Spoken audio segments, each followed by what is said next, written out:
So it's 2 after. We're going to take down the slideshow and there we go. We're going to unmute Dr. Chopra.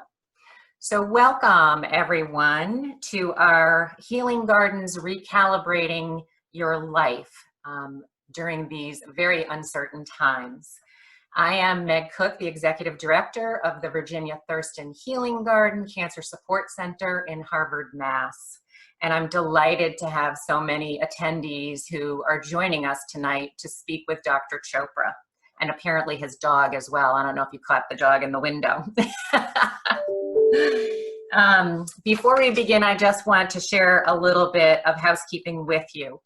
If you need technical assistance or have questions about how to work Zoom, if it's new to you, to the right of the video window is a Zoom webinar chat box. Kelly Marchand is here, and you can put in your questions and she will answer those and help you if she can. If you're on a phone, an iPhone or an Android phone, tap your phone screen to get access to the chat box. Shortly, Dr. Chopra is going to join us with his conversation about coping during these times. He'll be speaking for 20-25 minutes, and then we'll have a Q&A session after that where we can ask live questions and have a real live conversation with him for another 10 or 15 minutes. But he has assured me that he is delighted to stay on for as long as people have questions. Please understand, though, that within about the hour, if there's so many that we can't get to them all, we'll try to cover the topics that you all seem to be really interested in. And lastly, I want to say that Dr. Chopra graciously has waived his usual honorarium for doing presentations like this in the hopes that if you can and you want to, that you make a donation to the Healing Garden Cancer Support Center. Cancer doesn't stop for a pandemic, and we have not stopped doing the care that we need to do for all the households that are even more in need now that they're faced with this risk of catching COVID-19. Kelly will be putting a URL in the chat box if you want to know where to go to make a donation, and she'll put that back in the chat box again at the end of our presentation. So without further ado, it is my honor and my privilege to introduce our friend and advocate, Dr. Sanjiv Chopra. We've been so fortunate to have him as a friend and a collaborator several times, several occasions, and we're delighted that we can open this up to a huge population that may never have had the opportunity to hear him and be inspired by what he can share with you. Dr. Chopra is a professor of medicine and formerly faculty dean for continuing medical education at Harvard Medical School. He currently serves as a Marshall Wolf clinical educator in the Department of Medicine at Brigham and Women's Hospital. He is a best-selling author of 10 books, and he is a sought-after inspirational speaker in both the US and abroad. So welcome, Dr. Chopra. We're just so happy to have you here. Meg, I'm delighted, honored, privileged to be sharing some reflections during this time of consternation and chaos and crisis as we're all engulfed in this global pandemic. So the first thing I want to say is that every morning when I wake up, the first thought I have is one of gratitude to the amazing people working in the hospitals, the doctors, nurses, students, janitors, security people, pharmacists, but also people working in pharmacies, people working in grocery shops, people making sure that this internet connection is working. These are true heroes. And I pray that when they go home, they'll be able to get some rest and some nutrition and be able to say, I love you to their loved ones and get some decent sleep. But for the rest of us, we're working from home. You know, travel has come to a grinding halt and many meetings and events are canceled or we are doing them by Zoom, but we are saving a ton of time in doing that. So I've been reflecting on that and I've written a little bit about it. And what I'm saying is that this is the time for us to recalibrate. And what can we do? So I think before we even start to think of what we should do, all we need to do is look at planet Earth and see what Mother Nature is doing. It's healing. Our planet that we have violated, traumatized, burnt forests is healing. There are young kids in New Delhi, for the first time, they can gaze up and look at a blue sky. They're seeing stars for the first time. Can you imagine that experience? Or that the river Ganges, which is considered holy, is for the first time, I'm told, has clean water and maybe even drinkable water. It was so polluted. Yosemite Park has never been so pristine. The cherry blossoms in Washington, New York, Massachusetts have never been so dazzling. And the animals are a little bewildered. They're walking out and they're a little confused as to where have all these humans gone? They've taken this pause. I was sitting on the deck the other day, and it happened 2 days in a row in the evening. This amazingly majestic golden brown fox showed up in our backyard. And it looked at me and it had this quizzical look, and I thought it was talking to me. And it said, "You humans have finally gotten it right. You're taking a nice pause, keep at it." And then it scurried into the backwoods. The next day it came, and this time it just gave a furtive glance and then disappeared. So we need to take a cue from planet Earth, and we need to heal. And what I'm saying is that when you go to bed, even before you wake up the next day and start your day, when you go to bed, say an affirmation. Affirmations are very powerful. When you say them in the morning, you say, "Today will be a great day. I'll achieve all my goals. I'll be happy," etc., etc. It has some meaning and some effect. But if you say the affirmation at night, when your head hits the pillow, during sleep, the brain works on it. It figures out even challenges and problems. We have a professor at Beth Israel Deaconess Medical Center, professor of psychology. He gives a brilliant talk. I heard him on NPR. It's all about his research in sleep and how the brain works and how it figures out momentous problems. So I was driving, I heard him on NPR, this is a few years ago, and I pulled over. I said, "I got to get his name correct. I don't know this guy. We work in the same hospital." And then I got his name, and then I connected with him, and I said, "Listen, I'm running a course in Boston. It's called Primary Clinical Issues in Primary Care Medicine, PrimeEd. You're familiar with that. And I'd like you to give a talk." And he said, "Dr. Chopra, I'm honored. What should we call it?" I said, "Let's call it Sleep on It!" Exclamation mark. He gave the most brilliant, mesmerizing talk. I've invited him several times after that. So this is an affirmation that I'd like to share with the audience. And you can write it down. I'll repeat it. The affirmation is very simple. It's, "I expand in abundance, success, happiness, and love every day." I expand in abundance, success, happiness, and love every day, and inspire others to do the same. The inspire others to do the same is not out of a sense of arrogance. It's like, if I have a skill or a talent, something that I share, I can nurture, I can mentor, I should do it. Voltaire, the French philosopher, one of my favorites, he once said, "Every man is guilty of all the good he did not do." Every man is guilty of all the good he did not do.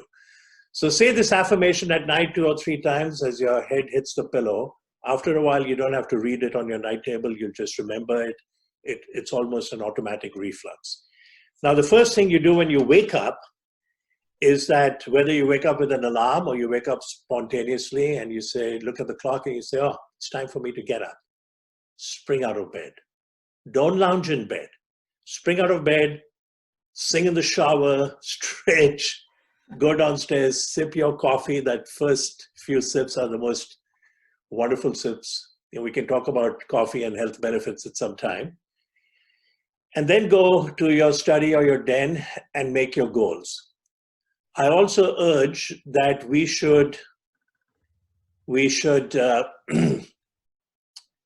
not go down in our pajamas. Wear decent work clothes, otherwise you'll be a little bit more sluggish. So wear decent work clothes, go down, sip the coffee, write down your goals. Now, when we make our goals, I often ask this question, and I'm usually surprised to hear even very senior professors of medicine or surgery and senior faculty, some students, residents, half of them, when I ask the question, should your goals be bold, audacious, or should they be realistic?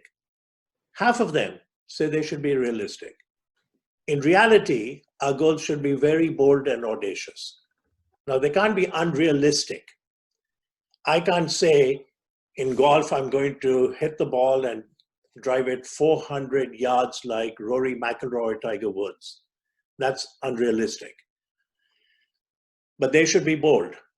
So Thoreau once said, if you have built castles in the air, your work need not be lost. That is where they should be. Now go put the foundations underneath.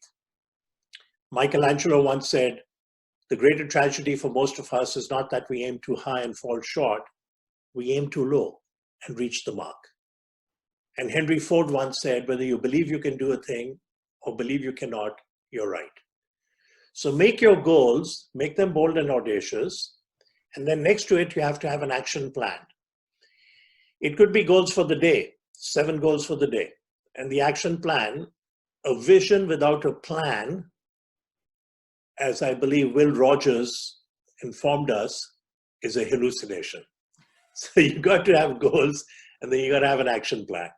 Now, let's say I have 7 goals this morning or tomorrow morning, and 6 of them are sort of fun and easy to do, right? It's call my friend Paul Rufo, one of my dearest friends, and wish him happy birthday. Number 2, connect with our friends, Bob and Janita Carridas in Seattle, who haven't talked to them for 2 or 3 months. Make sure they're well, how they're handling things during this crisis.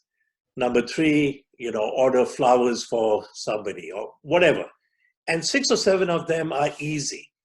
And it's tempting to attack those and check them off and feel good. You've accomplished 6 goals.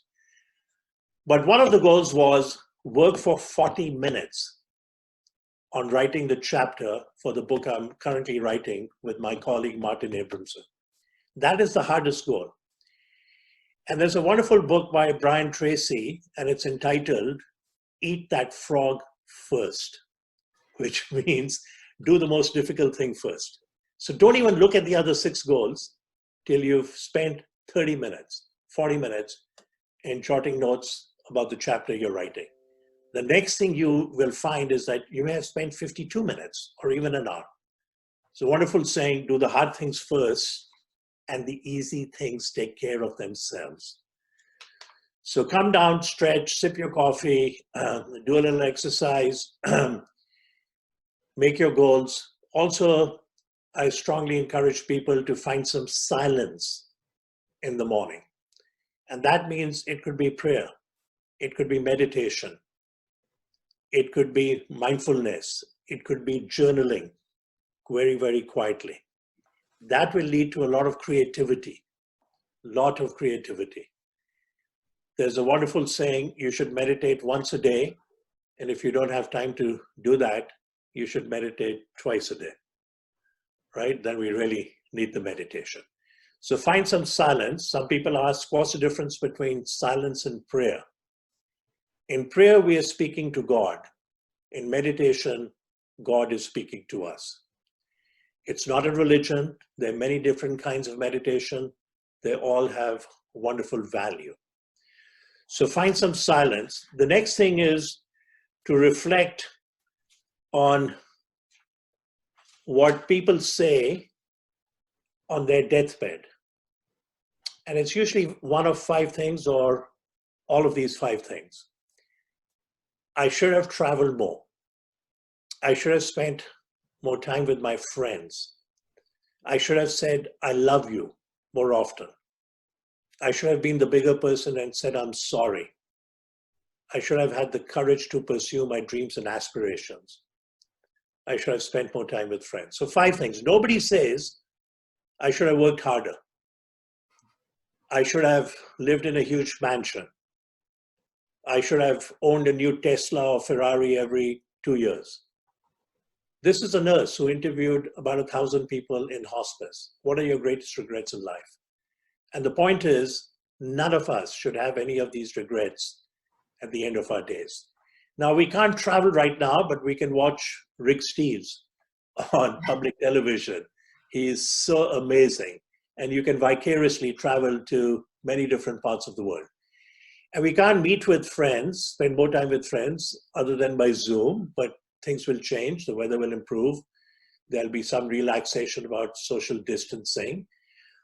And you can have a friend or a couple of friends come and sit on your deck even now and sit 10 feet away. They can bring their own food and own drinks, but you can do some face-to-face conversations and be very happy.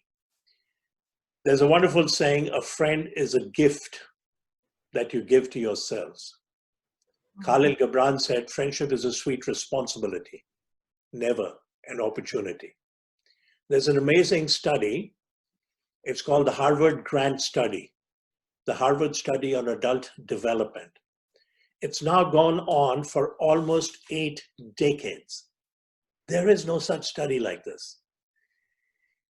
It's impossible to imagine a study that's gone on for that long.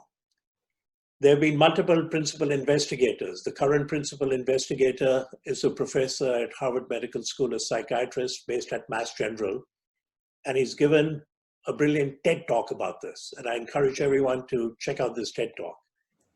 And it's the longest standing study on happiness. Robert Waldinger. So wonderful talk. They recruited 650 21-year-olds almost 80 years ago. 250 went to Harvard. The others were from poor parts of Boston, Roxbury and Dorchester. Interviewed them every year. Detailed questionnaires, physical examination, blood tests, functional MRI, EKG. Then they started to visit their homes, interview their spouses. Now a cohort of their children are being followed in a study. What happened to this group? Some became doctors, lawyers, educators, nurses, CEOs, admirals. Some became skid row, alcoholic derelicts. Some died of suicide. One became our president. John F. Kennedy was in this cohort.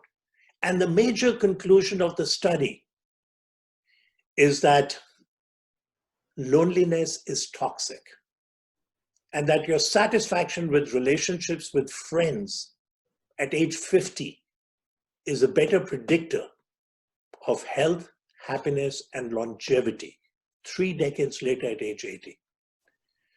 So cherish your friends, celebrate everything small or big with your friends. It's a wonderful best-selling author by the name of James Rohn. He passed away a few years ago. He once famously said, you're the average of the 5 people you spend the most time with. You're the average of the 5 people you spend the most time with. So even during this time, reach out to your friends. You can do it by Zoom. You can pick up the phone and call them. And you can do all of that. Eat healthy. That's very important. Many of us are having 3 meals a day now, which we never did before. But make sure you eat slowly. You don't have too many carbs. You have fresh fruit, vegetables. You don't drink too much alcohol. Some of my friends are saying, their wine billing has gone way up, or their wine cellars are almost depleted. So be careful about that. Be mindful about that. Learn something new. That, in fact, is one of the best ways to minimize the risk of Alzheimer's dementia. It's not playing chess all the time, or Sudoku, or doing crossword puzzles. You'll get better at chess. You'll get better at crossword puzzles. It's learning something new. That could be a new language. It could be ballroom dancing. It could be something you've not done, crossword puzzles. So this whole concept has now emerged in medicine We used to say, you can't teach an old dog new tricks. No, no, no, you can. And if you learn something new, the brain rewires.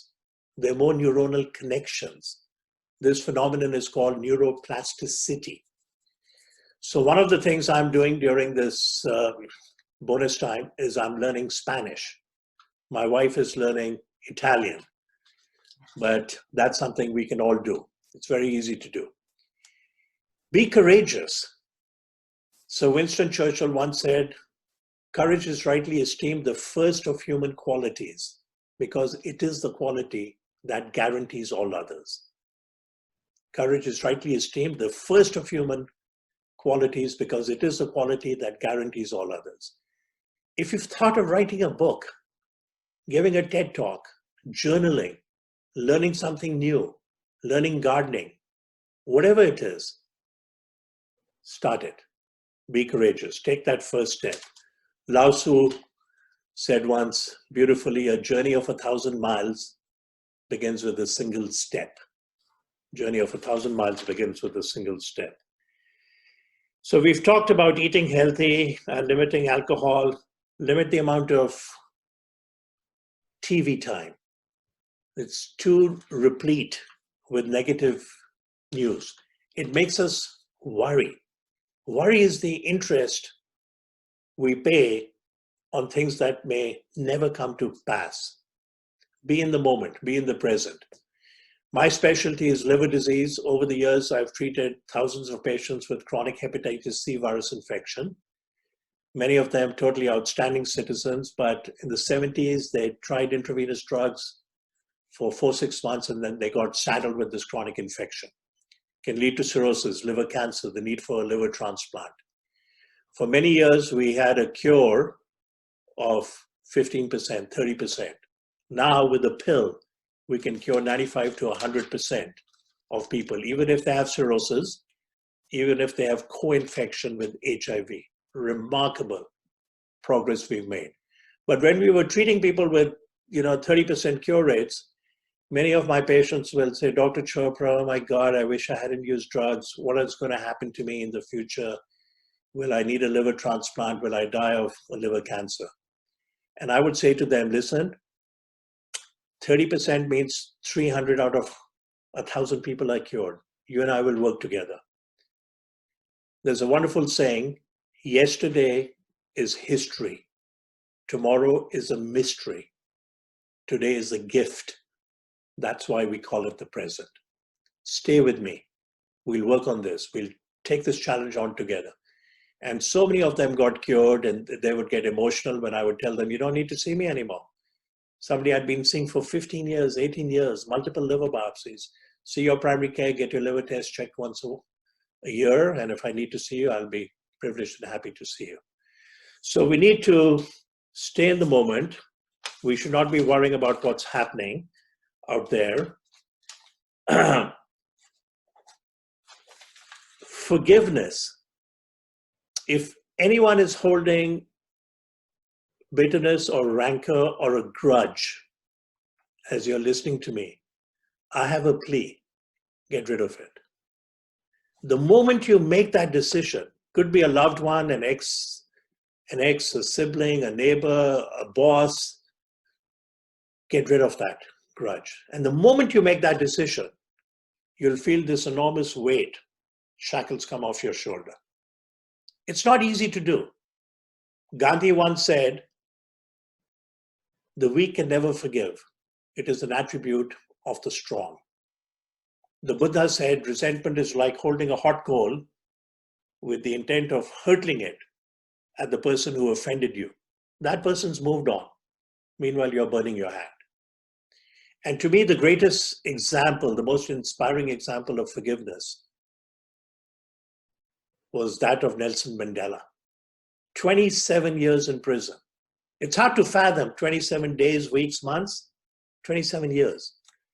And when he's released, he's asked the question, Mr. Mandela, do you harbor resentment against your captors? He said, I have no bitterness, I have no resentment. Resentment is like drinking poison and then hoping it will kill your enemies. It will only kill you. He said, as I walked out towards the gate for my freedom, I looked back at my cell and I said to myself, if I still harbor resentment, I'd still be in prison, right? The prison of the mind. So it's not easy to do, but forgiveness. These, in fact, are some of the attributes of the happiest people on this planet. It is not success that begets happiness. It's the other way around. Happiness begets success. Success is not the key to happiness. Happiness is the key to success. It's a wonderful quote by Albert Schweitzer, physician, theologian, Nobel laureate. So what are the 4 keys to happiness? The 4 keys are friends. Second is forgiveness. The third is actually from a quote by Schweitzer again, who once said, I don't know what your destiny will be, but one thing I'm certain of, the ones amongst you who will be truly happy are those who have found, those who have sought and found how to serve. I don't know what your destiny will be, but one thing I'm certain of, the ones amongst you who will be truly happy are those who have sought and found how to serve. We talk about servant leadership. What you guys do at the Healing Garden, amazing, inspiring work. You know, you're reaching out, you're helping them physically, emotionally, spiritually, even financially. It's absolutely remarkable. I've been there 2 or 3 times. I'm inspired every time as I drive into the parking lot. So I've distilled it into 3 F's: friends, forgiveness, for others. But the 4th one begins with G, and it's gratitude. It's one of the strongest and most powerful things we can do to be grateful. Low tech, take a little notebook, call it your gratitude journal. Write down your name on it. Ideally once a day, as you're going to sleep, before the affirmation, reflect and write down 2 or 3 things you're grateful for. But for many people, it's more practical to do it once a week. So let's say you're going to do it on Sunday evening. And as you're reflecting on what's in store for you in the next 7 days, reflect on what transpired in the last 7 days and write down what you're grateful for. It's a wonderful anonymous saying, if you don't know the language of gratitude, you'll never be on speaking terms with happiness. So there's a famous individual. He's considered the father of modern positive psychology. His name is Robert Emmons. And he's actually done research on this. He's written a small paperback called Thanks. And he talks about a study he did where he took a large group of people and randomized them. And half of them, at the end of the day, jotted down 2 or 3 things, random things they did that day. Those were the instructions. The other half were told to write down 3 things they were grateful for. And what happened? At the end of 6 weeks, the group that expressed and wrote gratitude, their happiness set point went up by an astounding 25%. So that's a very powerful thing. So friends, forgiveness for others, and gratitude. But happiness is more than the sum total of happy moments. And in order for us to have sustained happiness, we have to find our purpose and live it. And what I'm finding during this time of reflection, many of my friends and even people whom I don't know, but we're connected by Facebook or Twitter, are finding their purpose. They're realizing, I need to recalibrate. What are the important things? What am I passionate about? What resonates for me? What gives me joy? And it doesn't have to be very bold and audacious like changing the world. You know, I have a friend, she lives in Lexington. She said, for me, my purpose in life is to be the best mother and grandmother for my children and grandchildren and to tend my garden, to be the best friend to all my friends. What a beautiful, beautiful, elegant purpose. I have other friends who want to have exuberant compassion and love for not only their friends and family, but also less fortunate and in dire need. This person, her husband, and Mark Anthony have a foundation called Maestro Cares. They're now building 21 orphanages around the world. And she and Henry and Mark are happiest when they're at the orphanage, hugging the kids and serving them food. And they're going to school. They have a baseball diamond. They have bunk beds. They have a classroom. They have a vegetable garden. It's pretty amazing. So we can all live our purpose. Mark Twain famously once said, the two most important days in your life are the day you're born and the day you find out why. We all have a singular purpose in life. So it'll come to you, don't fight it. But one other easy way to do it, I've taught this with a very spiritual friend of mine, Adrian Wilkins, in a happiness workshop we've done, is we gave every participant 33 by 5 cards. And we said, every day, at the end of the day, jot down 2 or 3 things you did, and then give it a rating, where 1, you were miserable, and 10, if you were lucky, you were in bliss. At the end of a month, strike off everything 1, 2, 3, 4, 5. Look at 6, 7, 8, 9. That resonated for you. That gave you joy. Maybe you even experienced bliss. Your purpose is lurking in there. That's a practical way in about 30 days to get a sense of what's your purpose in life. Sometimes the purpose in life comes from witnessing something horrific and tragic. But the person witnessing has the fortitude, the grit, the compassion, and the love to say, you know what, this is unacceptable. I'm going to try and make a difference here. So about 15 years ago, 14 years ago, I met this amazing individual whom I now consider a friend, a mentor, somebody who inspires me. His name is Jaime Aramillo. He's from the country Colombia. We met at a leadership course at the Kellogg School of Management in Illinois. And his story is, he's now 68. When he was 28, he's standing at a street corner in Bogota. And across the street, there are these orphans who grew up in a sewer. There's an underground city. And he's thinking to himself, I should do something about these kids. Out comes a 7-year-old beautiful girl. She's looking at him and smiling. And as they're having this interchange, a car comes around the corner, stops in the middle of the street, window rolls down, somebody tosses a toy, the car recedes. This girl has never possessed a toy. She comes running to the middle of the street, picks up the toy, and she's smiling at Papa Jaime Aramillo, 28 years of age. And as they're having this interchange, speeding truck comes around the corner and smashes her into oblivion. And he says to himself, this is my calling in life. I'm going to adopt these kids. In the last 40 years, he has adopted, house-schooled, and fed 52,000 children. So he's a national hero, hence the term Papa Jaime. So I said, Papa, how do you pay for it? He said, Sanjiv, I have a bakery. The only thing we make is cookies. And I've convinced the restaurants in Medellin, Bogota to have a cookie jar next to the cash register. As people are leaving, they grab a cookie, there's a shoebox, they drop change. I get 50% of my needs that way. I said, what about the other 50%?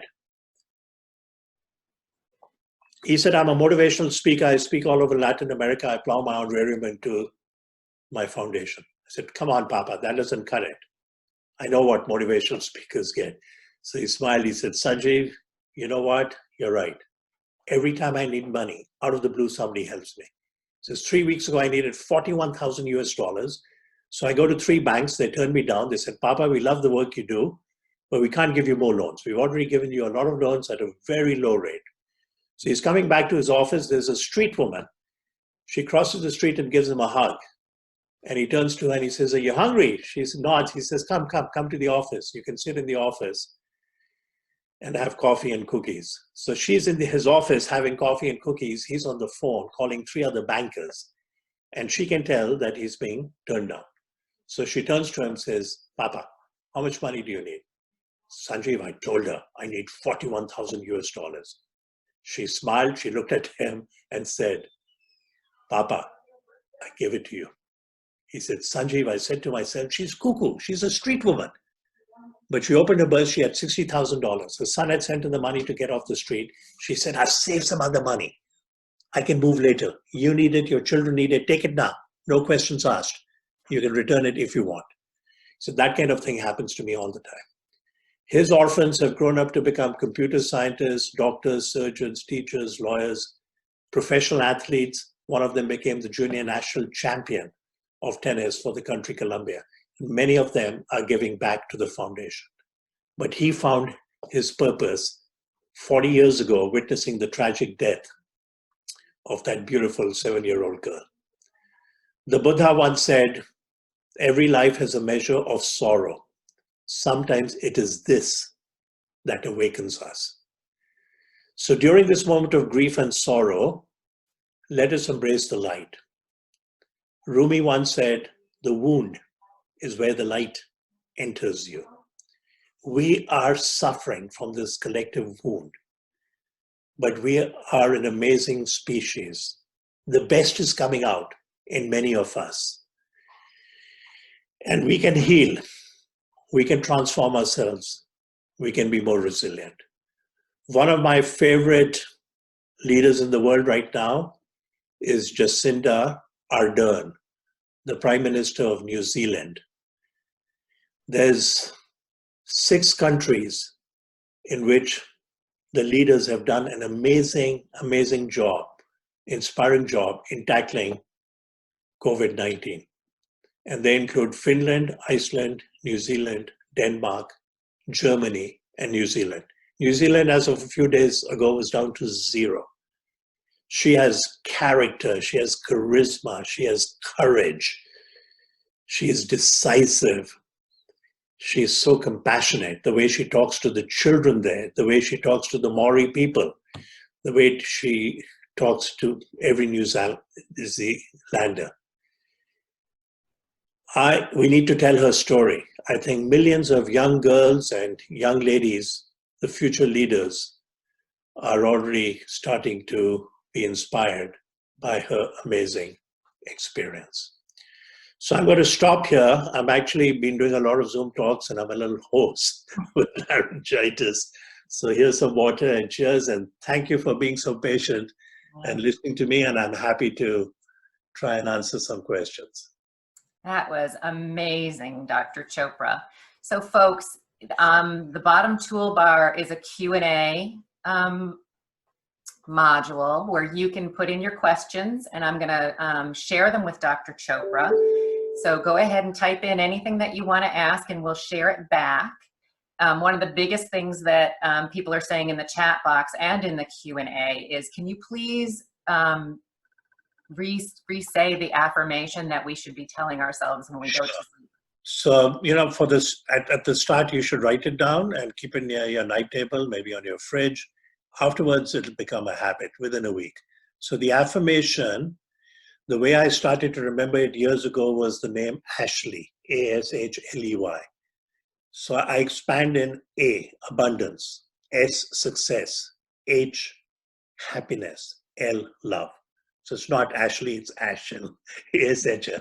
I expand in abundance, success, happiness, and love every day and inspire others to do the same. Great, thank you. And we'll put that in an email to you guys all tomorrow who are attending. Another one is, who is the sleep expert that you were referring to? His name is Robert Stickgold, S-T-I-C-G-O-L-D. Robert Stickgold, based at Beth Israel Deaconess Medical Center.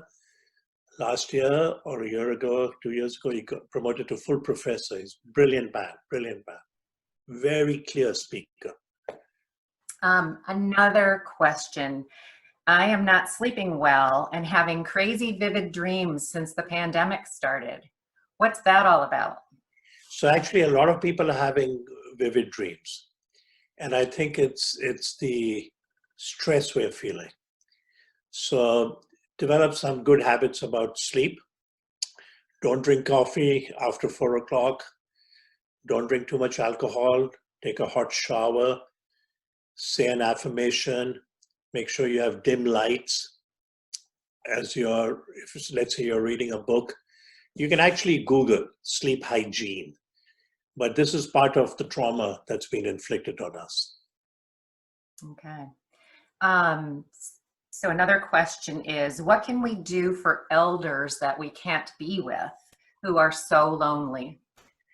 So I think, assuming they're in a residential home, assisted living or independent living, work with the staff there to see how you can connect with them on a regular basis. Let's say it's you, but you've also got two siblings, and then one of your sons wants to also connect with the grandparents. Develop a schedule. Say, I will connect with them on Monday. How about Robert, you connect on Tuesday? How about Jonathan, you on Wednesday, Lucy on Thursday? And then they'll have something to look forward to on a regular basis, and you're not all doing it at the same time. But you can work with the staff. There is a company that has a robot, I think it's called Ava, and it's being used now at the BI. So the robot can walk into the room and then transmit from the family in Kansas City a message to the patient, and they can look at each other and talk. So there are clever ways to do this. There are other modalities other than Zoom. There's one called Starleaf, where you can actually, I'm working on a book with a friend, and we work every day, and he's on Starleaf, I'm on Starleaf. I can see him, he can see him. I can hear him, he can hear me. And then we put up the draft of the chapter we wrote on whatever, promise of stem cells to cure diabetes. And then we edit it live. So there are many ways using technology. You know, the best people to ask are the 10-year-olds. Yeah, that's probably true. Here's another very interesting one. How do I find forgiveness for governmental leaders who seem so cruel, arrogant, self-serving, and dangerous? So here's how I see it. I say, and I don't like to get into politics, but what I say is that 30 years from now, 40 years from now, historians will thank a number of leaders around the world whom you and I may consider not good leaders because they are divisive, they're arrogant. And we will say it was the best thing that happened to us. Why? Why? Why? Because of them, they have served as catalysts for young people, for African Americans, for Asian Americans, for Latinos, for women to get into politics at the local civic board or in the Congress. Look at the number of women we have in Congress, first time. That's going to change the world. It's going to transform the world. If we didn't have some of these leaders, maybe we would have gotten there in 40 years, 50 years. Now we're going to get there in 5 years, 8 years, much sooner. I also like to say that a title does not bestow upon a person leadership qualities. You could be the prime minister, you could be the chancellor, you could be the president, you could be the dean, you could be the CEO. That doesn't make you a leader. That's just a title. And you can do amazing leadership without ever having a title. The other question that gets asked is, what's the difference between managers and leaders? We need both. Managers do things right. Leaders do the right things. I had a wonderful conversation with Deepak Jain, legendary dean at Kellogg School. Then he went to INSEAD, one of the top 10 MBA programs in the world. We were trying to recruit him to Harvard Business School. And I had a 2-hour meeting with him, and I said to him, Deepak, what's the difference between managers and leaders? He had a wonderful definition. He said, Sanjiv, managers are for today, leaders are for tomorrow. Wow. Right? So we need both. So don't let the negative leadership, so-called leadership in the world, Philippines, North Korea, even our country, that's happening, get to you. It's going to be a catalyst for good. It's going to change the world. Here we go. All right, I have a comment here from a participant said, I just read your book, The 2 Most Important Days. Your book is helping me through this scary time. Thank you, thank you, thank you.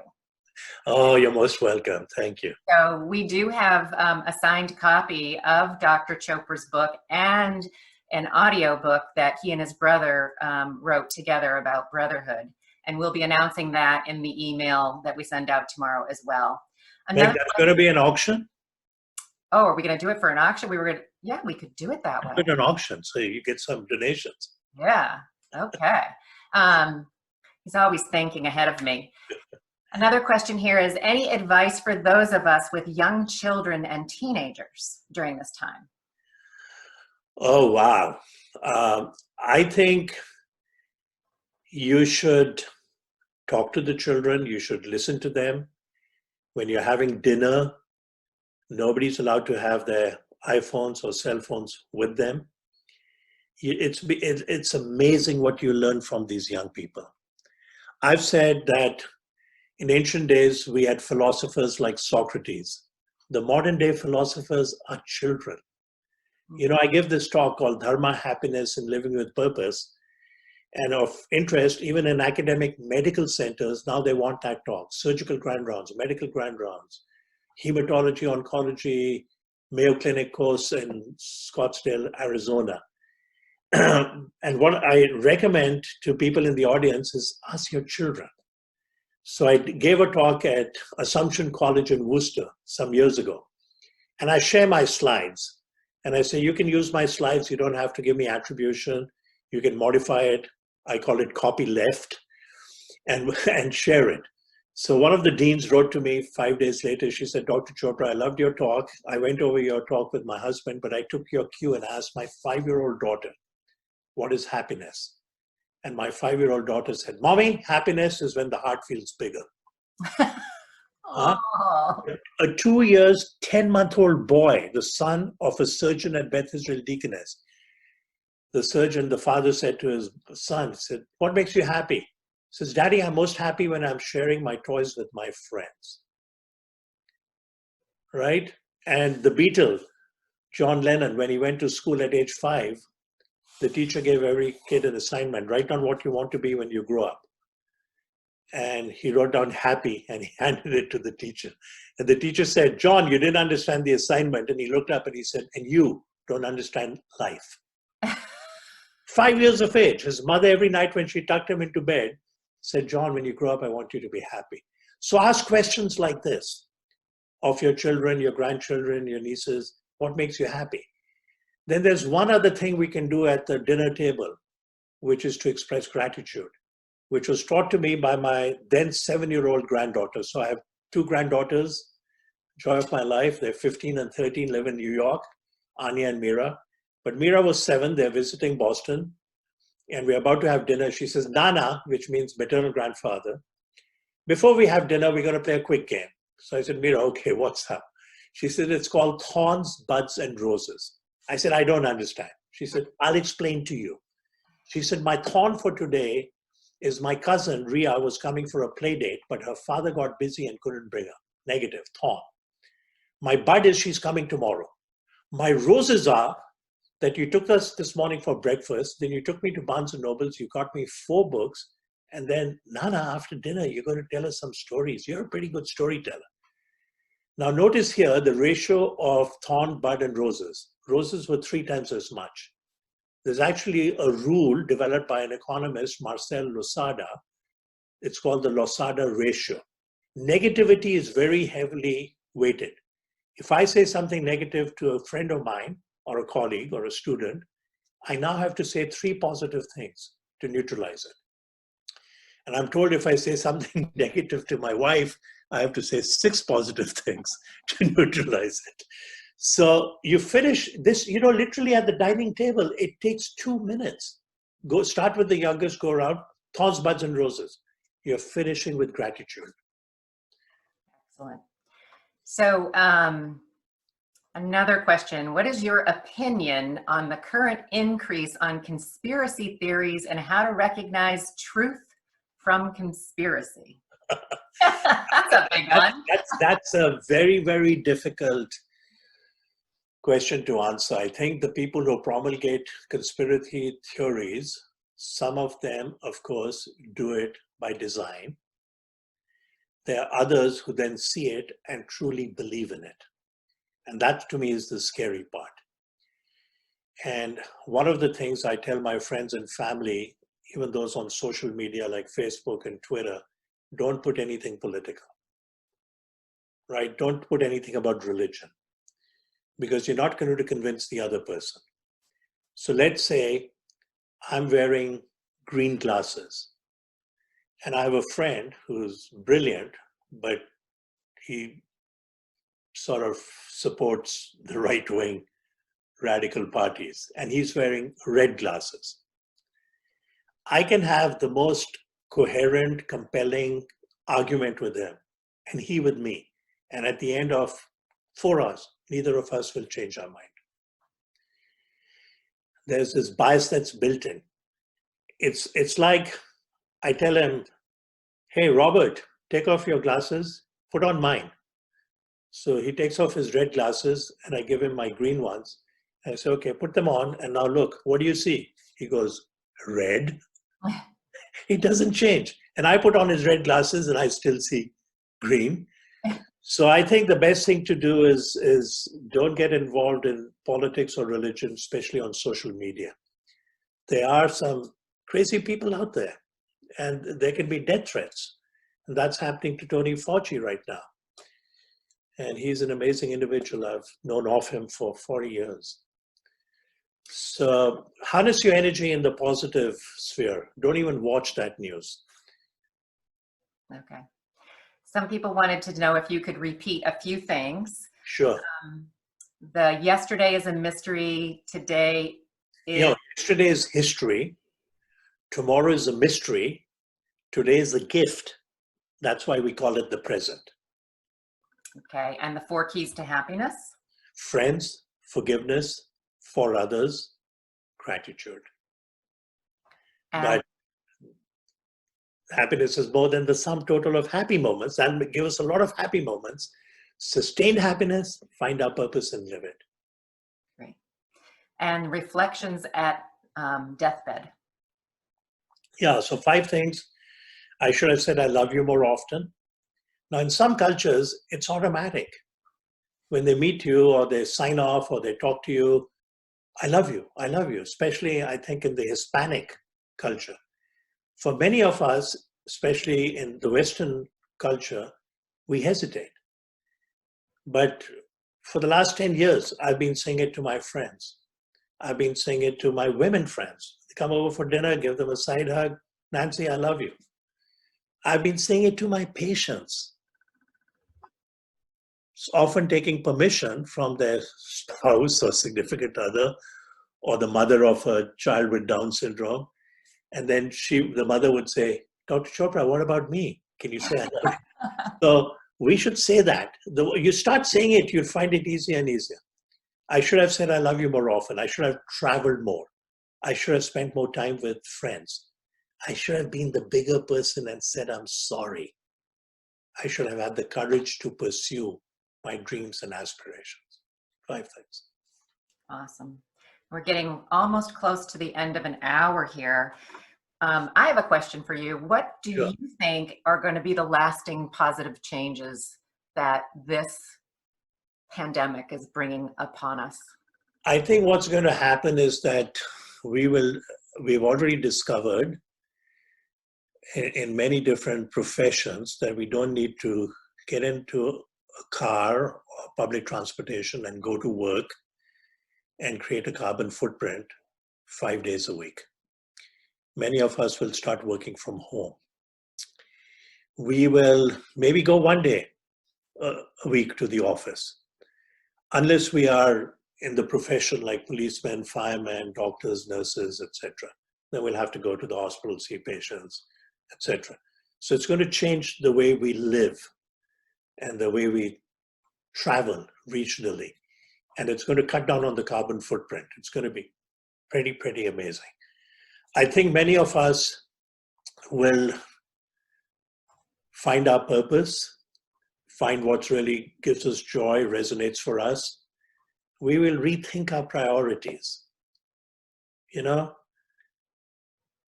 I used to think that was important. It's not that important. I couldn't do it for 3 months.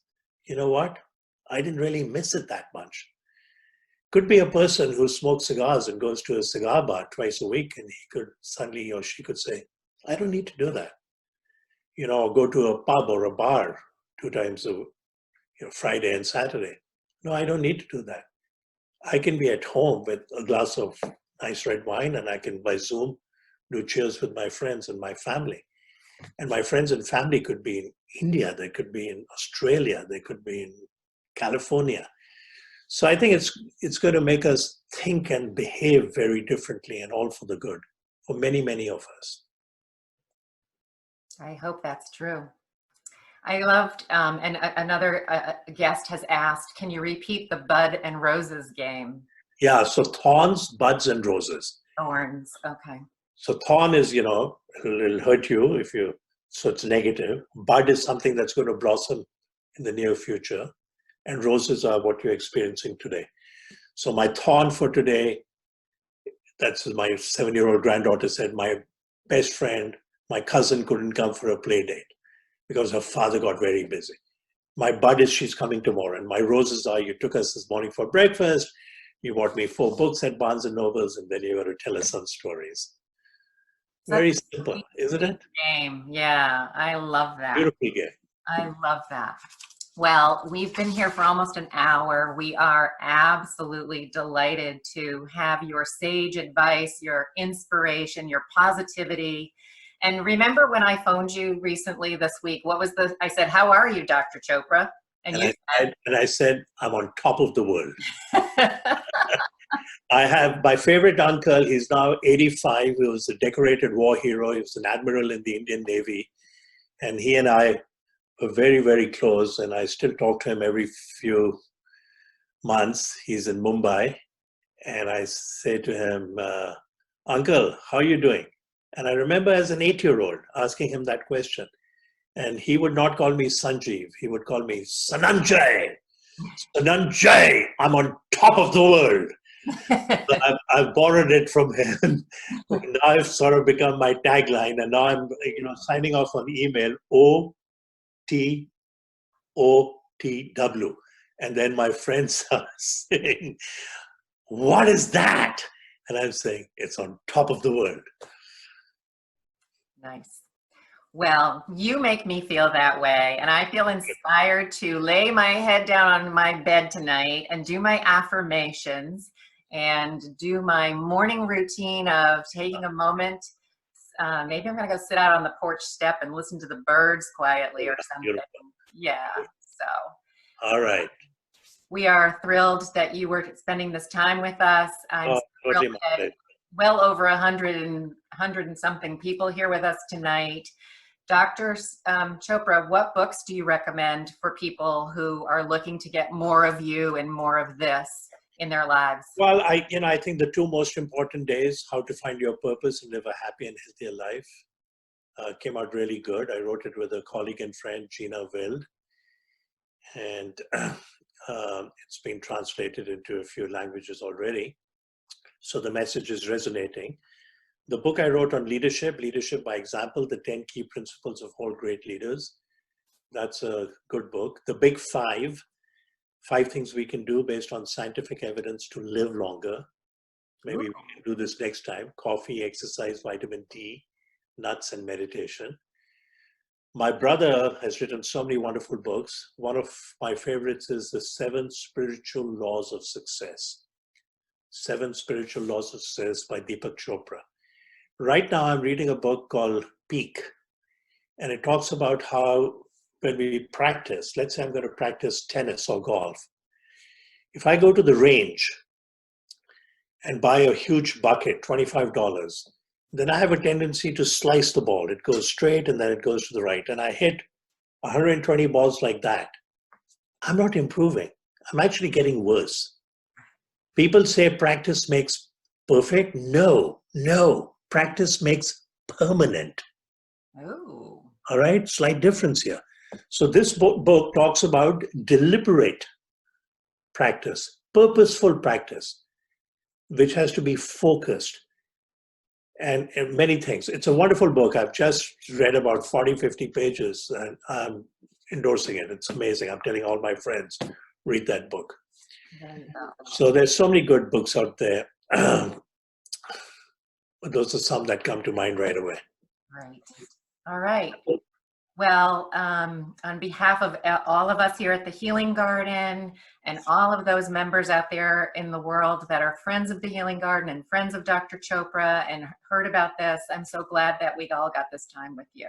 So Thank you. from the bottom of our hearts. Thank you. Thank you. For this. It means a lot to me. Well, stay well, and I love you, Dr. Chopra. I love you. Thank you. All right. Take care.